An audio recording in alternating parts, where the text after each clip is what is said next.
இனிய காலை வணக்கம்.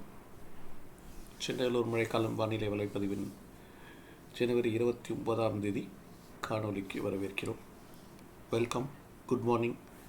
Welcome to the weather inference for January 29th from சென்னையில் ஒரு மழைக்காலம். இப்போது நம்ம எப்பயும் போல் தமிழ் காணொலியை பார்த்துருவோம், அதுக்கப்புறம் ஆங்கில காணொலியை பார்ப்போம். இப்போது நம்ம செயற்கைக்கோள் புகைப்படத்தை பார்த்தோம்னா வங்கக்கடலில் இலங்கைக்கு வடகிழக்கே நல்ல காற்று குவியல் இருக்குது. இது அதாவது என்ன சொல்கிறது, ஓரளவுக்கு ஆழ்ந்த மேகம், பெருசாக இருக்க முடியாது. பட் ஆனால் இலங்கை மற்றும் இலங்கை கரை அருகே கரைக்கப்பால் கொஞ்சம் வலுவாகவே மழை மேகங்கள் இருக்குது. இது எதிர்பார்த்து தான் 29, 30, 31 அந்த கிழக்கத்திய காற்றின் தாக்கம் இல்லை, ஒரு வலுவில்லாத கிழக்கத்திய அலையின் தாக்கம் காரணமாக இந்த நிகழ்வு இருக்கும் எதிர்பார்த்து தான். இந்த நிகழ்வு தமிழ்நாட்டுக்கு எவ்வளோ தூரம் பாதிப்பு இருக்குங்கிறது தான் ஒரு கேள்விக்குறியாக இருக்குது. அதுதான் நம்ம சொன்னோம், பெரிய மழை நிகழ்வு இருக்கிற மாதிரி தெரியலன்னு தான் சொல்லிகிட்டு இருந்தோம். இப்போ நம்ம பார்த்தோன்னா வட அரைக்கோளத்தில் பார்த்திங்கன்னா பூமத்திய ரேகைக்கு மேற்கே எங்கேயுமே பெருசாக இல்லை, வங்கக்கடலில் மட்டும்தான் இருக்குது. எல்லாமே நான் முன்னாடியே சொன்ன மாதிரி உங்களுக்கு எல்லாமே தெற்கு அரைக்கோளத்தில் தான் இருக்குது, பூமத்திய ரேகைக்கு கீழே தான் இருக்குது.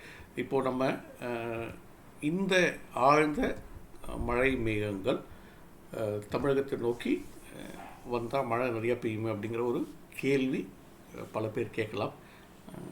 அப்போது என்ன ஆகும் அப்படிங்கிறது கேட்கலாம். இதுக்கு பதில் நம்ம காற்று வரைபடம் மூலம் பார்க்கலாம். இப்போ நம்ம பார்த்திங்கன்னா தரைக்கு 1.5 கிலோமீட்டர் உயரத்திற்கு மேலே, அதாவது 850 HPA இந்த நிலையில் நம்ம பார்க்குறோம். இதுலேயே உங்களுக்கு தெரியுது. ஆக்சுவலாக கொஞ்சம் இதுவாக பார்த்தோம்னா இந்த கிழக்கத்திய அலை இலங்கை கரை வரைக்கும் வருது. அதே இதுதான் உங்களுக்கு அதோட நீங்கள் செயற்கைக்கோள் புகைப்படத்தில் பார்த்தீங்கன்னா மழை மேகங்கள் அந்த கிழக்கத்திய அலை எங்கே இருக்கோ அதனுடைய பகுதியில் தான் உங்களுக்கு மழை மேகங்களும் தென்படுது. ஸோ இப்போ நம்ம திரும்பி வரைபடத்துக்கு போவோம், காற்று வரைபடத்துக்கு போவோம். இப்போ இதில் போட்டிங்கன்னா இந்த கிழக்கத்திய அலை தற்போதுக்கு இலங்கை இது தமிழகம் நோக்கி வருமானு பார்த்தீங்கன்னா வானிலை படிவங்கள் வரைக்கும் பார்த்தீங்கன்னா தமிழக கரையோர பகுதிகளில் பரவலாக உங்களுக்கு என்ன சொல்கிறது, வடக்கிலிருந்து வடகிழக்கிலிருந்து வரக்கூடிய வாடை காற்று தான் இருக்குது. ஆனால் ஒரு சிறிய பகுதி, அதாவது இந்த டெல்டா கரையோரம், கரையோரத்தில் ஆரம்பித்து இந்த திருநெல்வேலி மாவட்டம், கன்னியாகுமரி, திருநெல்வேலி வரைக்கும்னு வச்சுக்கோங்களேன்.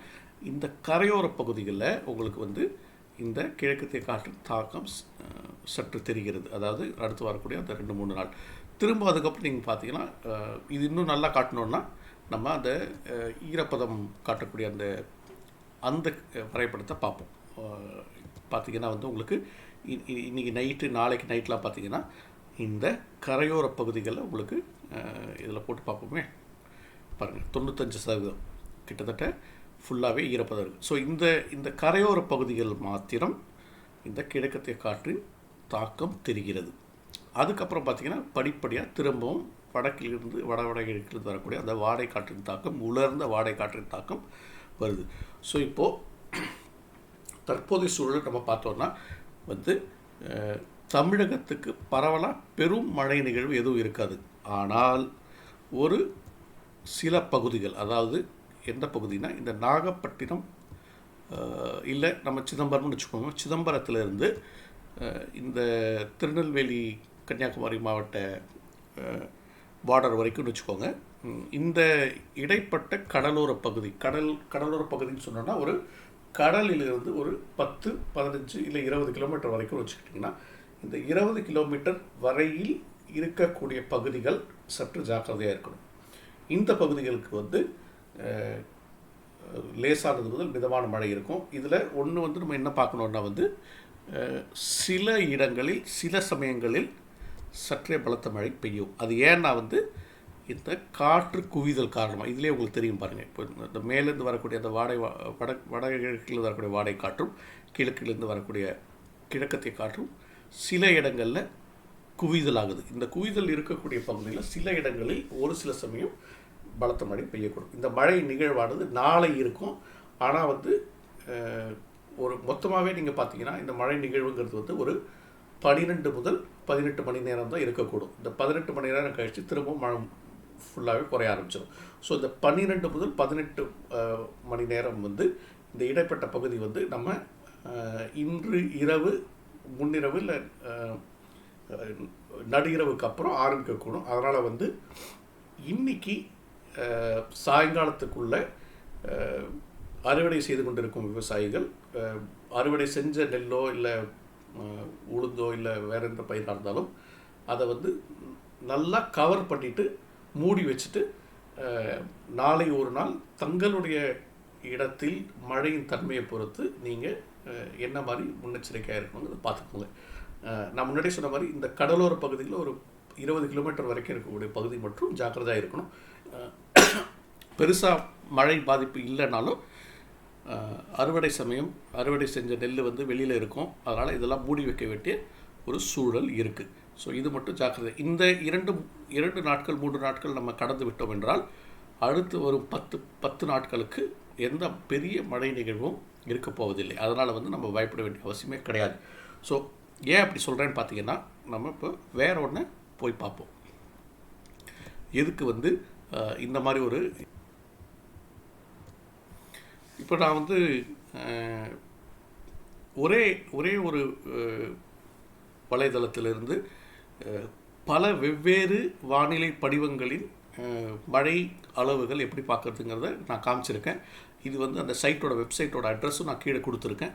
இதில் பார்த்தீங்கன்னா இது வந்து அதிராமப்பட்டினம்ங்கிற ஊருக்கு. இங்கே இதில் வந்து நீங்கள் போனீங்கன்னா இந்த forecast.excelனு இருக்கும். இதில் போய் பார்த்தீங்கன்னா உங்களுக்கு அதில் வந்து நீங்கள் இந்த ப்ரெசிபிடேஷன் போட்டு பார்த்தீங்கன்னா அக்யூமுலேட்டட் ப்ரெசிபிடேஷன் அப்படின்னு இருக்கும். அதை போட்டு பார்த்தீங்கன்னாலே வந்து உங்களுக்கு இது நீங்கள் பார்க்கலாம். ஸோ இப்போது அதிராமப்பட்டினம் பொறுத்த வரைக்கும் பார்த்தீங்கன்னா வரும் 10 நாட்களில் வந்து ஜிஎஃப்எஸ்கிற மாடல் மட்டும் ஒரு 7 சென்டிமீட்டர் காட்டுது. இதுக்கு முன்னாடி பார்த்தீங்கன்னா வந்து உங்களுக்கு ஐக்கன்கிற மாடல் ஒரு 10 மில்லிமீட்டர் வரைக்கும் காட்டுது. அதாவது 1-2 சென்டிமீட்டர் வரை பெய்யக்கூடிய மழை நிகழ்வு அதிராமப்பட்டினம் காட்டுது.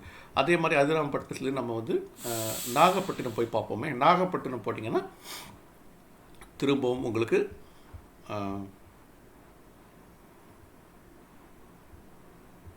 பெருசாக மழை நிகழ்வு இல்லை. எல்லா இடத்துலையுமே எல்லா மாடலுமே கிட்டத்தட்ட 5 மில்லிமீட்டருக்கும் குறைவாக தான் காட்டுது. இதே நாகப்பட்டினத்திற்கு கடந்த வாரம் நீங்கள் பார்த்துருந்தீங்கன்னா 70-80 மில்லிமீட்டர் வரைக்கும் காட்டியிருந்த காலமும் உண்டு. ஸோ இப்போ பார்த்தீங்கன்னா அதே மாதிரி ஐக்கன் மட்டும் 15 mm காட்டுது. வேறு ஒரு இடத்துக்கு போய் பார்ப்போம். இது வந்து பட்டுக்கோட்டை தெற்கு டெல்டா இன்னும் கொஞ்சம் கீழே வர மாதிரி பார்க்குறதுக்கு.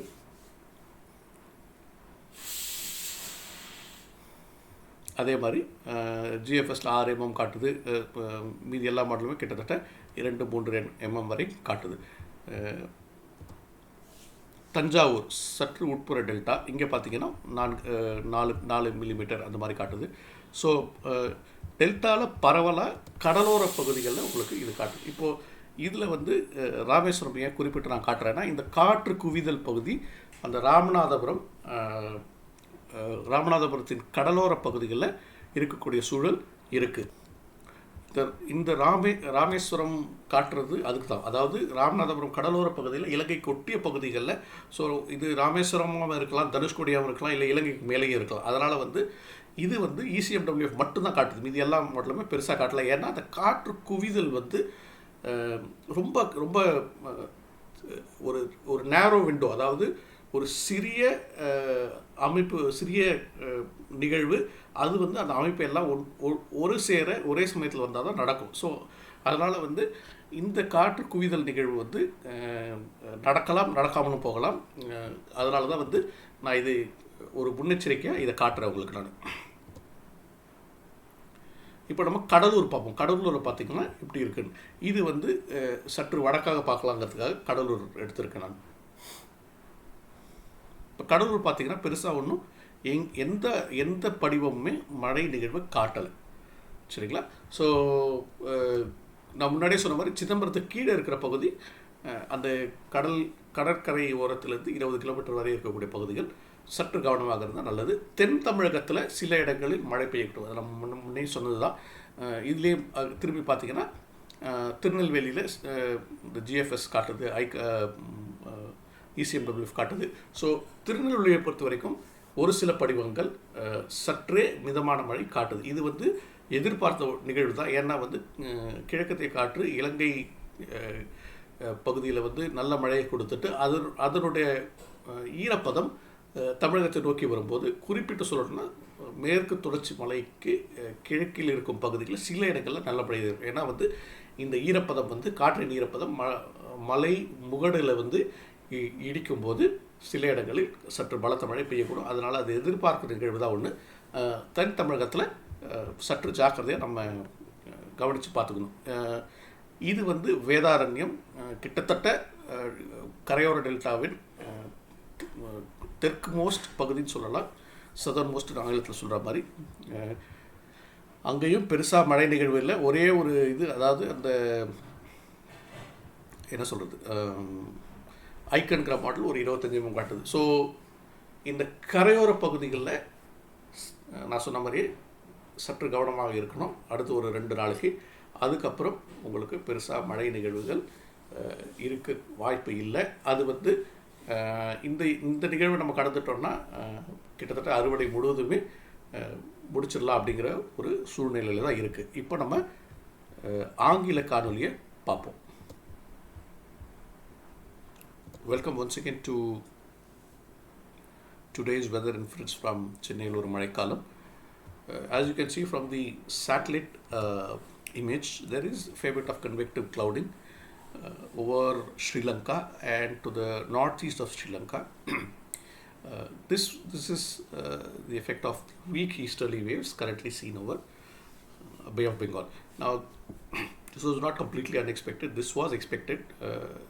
Possibly, lot of people were talking of the 29th, 30th, 31st January end rainfall episode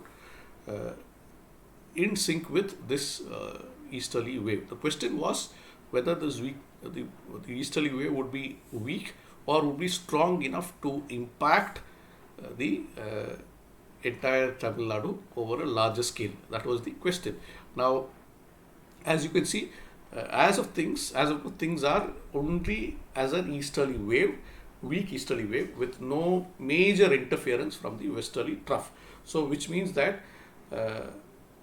the impact is likely to be over Sri Lanka and with spillover effect onto coastal Tamil Nadu. So the satellite image might look little scary to many people, especially with cultivation, the harvest going on in large parts of South TN Delta and parts of North TN as well. So it is indeed at the outset looks scary, but when you look at the wind chart, it will clearly give an explanation as to why we should not possibly worry too much. So okay, now if you can see the wind chart, it's quite clear that the what's called as the convective clouding is where the easterly waves are. So you can see the dip in the easterly wave here. So you can see the convective clouding over Sri Lanka, increased convective clouding over Sri Lanka. So wherever the easterlies are impacting, the convective clouding is increasing. Now if you go a little further, later today, you can see the little bit of push into the Park Strait area, and then subsequently if you see the easterlies sort of fades. If you look at the humidity chart, it is even more clearer. So you can see here, this is where the convergence is expected to be, because most parts of Tamil Nadu is going to be under the influence of northerly winds or winds from the northeast, while this convergence is going to create some bit of rains with heavy spells at times. Now this is going to be a 12 to 18 hour episode, post which the rains will fade away. As the wind charts, you can see the wind charts slowly. Once again, the northerlies take control of it. So you can find the influence of easterlies completely fading away. So the last, as I said, the next couple of days is likely to be critical for not all of Tamil Nadu, but the coastal stretch from say Chidambaram till the Nagarkoil and Kanyakumari and Tirunelveli border, because this coastal area, about roughly 20 kilometers away from the coastline, could be the one which is likely to come under the impact of light to moderate rains with sometimes heavy spells due to the wind convergence. Now, as I said, the rainfall episode could be between 12 to 18 hours. So, which is likely to start later tonight or maybe after midnight tonight. So, farmers who are amidst their harvest, especially the belt which I have said, the coastal belt which I have said, when they do their work today, ensure that whatever harvested crops are is completely covered, is not under the open skies, and they are what is called as properly safeguarded, so that the next 24 to 36 hours is crossed, after which for the next 7 to 10 days there is not much of rainfall activity expected, so they could complete their harvest more or less without much of worries. Now, what I'm now showing is a way to look at rainfall accumulation of multiple models in one single source. I've given the source of the website address as well. You can just type in the location. If you're not able to get the location of your place, you could type something close to your place. I'm looking at Adirampattinam now, which is in South Delta. So if you see, the highest is about ECMWF, which is about Icon, which is about 10.5 mm over the next couple of days, but otherwise not much rain seen after that. I've tried to put in a few places so that you can see this is Nagapattinam. Most of the models are showing less than 4, except for again Icon, which is showing about 15 mm or so. Once again, after the current spell, there is nothing seen for the next few days. This is Pattukotte again from Delta. So again, most of the models sticking to about 6 mm. So the as I said, the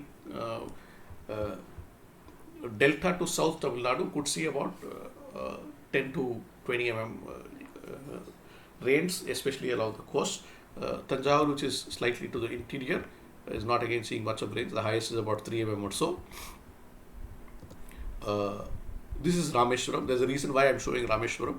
You can see ECMW showing what is called as 80 to 80 mm. The reason being is that this one episode, which is basically from what is called as 9:30 tonight to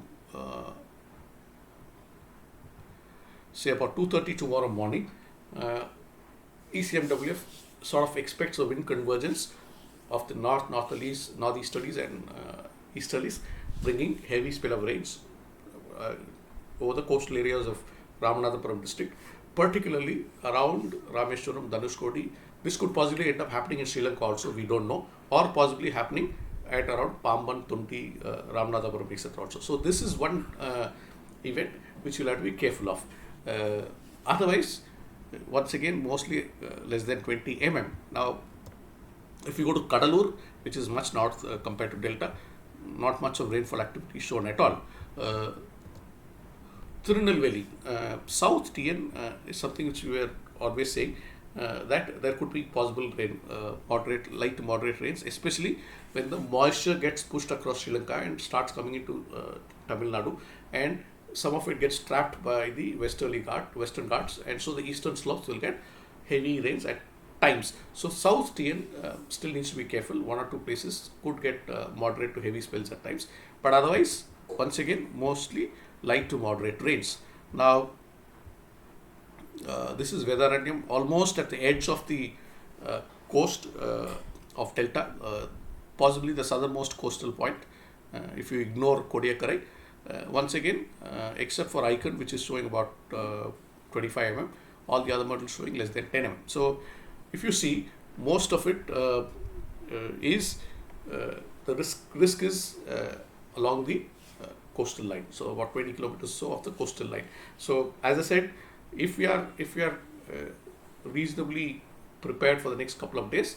I don't think we should worry too much about rainfall destroying crops and the harvest over the next couple of weeks. So what we should be careful of is ensure that we pass this particular couple of days without much problems. Stay alert, and hopefully the harvest across the state gets completed without much of trouble. Thank you for joining us. Nandri, Vanakkam.